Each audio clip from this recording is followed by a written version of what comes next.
আচ্ছা, শিক্ষা ব্যবস্থা নিয়ে আসলে তুমি তো অনেক বয়সে অনেক ছোট। এই ব্যবস্থা নিয়ে আসলে তোমার এই যে আন্দোলনে আসা কেন? এই শিক্ষা কারিকুলাম দিয়ে পড়ে কেউ কোনো কিছু শিখতে পারবে না। আর এই আগের শিক্ষা কারিকুলাম দিয়ে কি আমরা কোনো আইনজীবী, কোনো ডক্টর কি পাইনি আমরা? যদি না পেতাম সেক্ষেত্রে এই নতুন কারিকুলাম চলতো। এই নতুন কারিকুলাম দিয়ে কী পাবো আমরা? যেহেতু আগের কারিকুলাম দিয়ে পেয়েছি, তাহলে নতুন কারিকুলাম দিয়ে তো কিছু পাওয়ার কথা না। আবার নতুন কারিকুলামে কি হাতে হাতে শিখো, ইয়া ডিম বানাও, মানে ডিম রান্না করে নিয়ে যাও, পরোটা বানাও, পোলাও বানাও। এগুলো এগুলো তো বাড়িতেই শেখা যায়। স্কুলের মধ্যে শেখাবে আমাদেরকে, যেমন ভবিষ্যতে ওইগুলো কাজে আসে আমাদের। তো সেই ক্ষেত্রে স্কুলে কী শেখাচ্ছে আমাদেরকে? যে ডিম রান্না করো, নাচ গান করো, এগুলো তো আসলে শেখা যায় না। এগুলো তো স্কুলের মধ্যে শেখানোর কোনো ইয়া নাই। ওইগুলো তো বাড়িতেই করা যায়, বাড়ি দেখেই শেখা যায়। আচ্ছা, এগুলো কেন করা হয়েছিল বলে মনে করছো?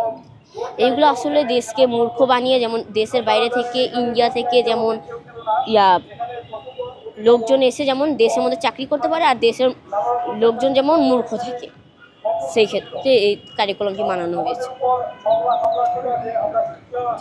এখন এখন তোমরা আসলে কি চাচ্ছ? তোমরা তো এরকম আন্দোলন করেছো, আমি দেখেছি যে প্রত্যেকটা শিক্ষা ব্যবস্থা সংস্কার আন্দোলনে তুমি ছিলে। তোমার তো বয়স অনেক কম, এই বয়সে আসলে এই ধরনের আন্দোলনে এসেছো এবং তুমি এখন মানে আগের সরকারের কাছে তো অনেক দাবি দেওয়া করেছিল, সেগুলো তো ওইভাবে পূরণ হয়নি। এখন এই অন্তর্বর্তীকালীন সরকারের কাছে কি দাবি আছে? এই অন্তর্বর্তী সরকারের কাছে তো আমরা দাবি নিয়ে গিয়েছিলাম যে এই শিক্ষা কারিকুলামটি চেঞ্জ করে ফেলেন।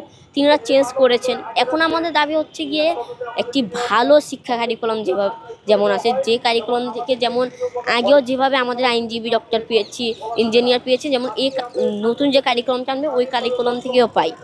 আর আজকের যে প্রোগ্রামটি হয়েছে ওটা হচ্ছে কি 2023 সালের 24 নভেম্বরে আমাদের মানে প্রথম আন্দোলনটি হয়েছিল, মানে প্রথম মানববন্ধনটি হয়েছিল শহীদ মিনারে।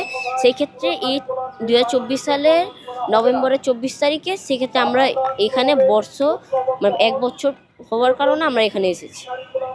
আমার নাম শাহ মোহাম্মদ আলী লেখি। কথা বলতে